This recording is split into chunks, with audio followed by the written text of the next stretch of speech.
Уважаемый Михаил Ефимович, от всей души поздравляем вас с днем рождения! В этот замечательный день примите от нас самые искренние слова благодарности.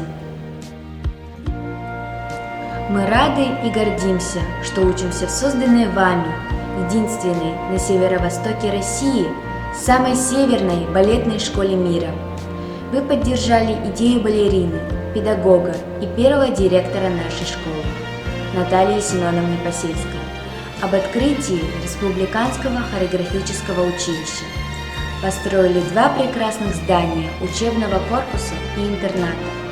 Создали прекрасные условия для учебы и жизни. Вы для нас огромный пример во благородной республике.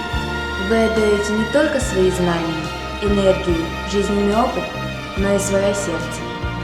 От всей души желаем вам крепкого здоровья, добра и благополучия. Мы претворяем в жизнь ваши мечты, идеи и замыслы. Наш ориентир – стремление к новым победам.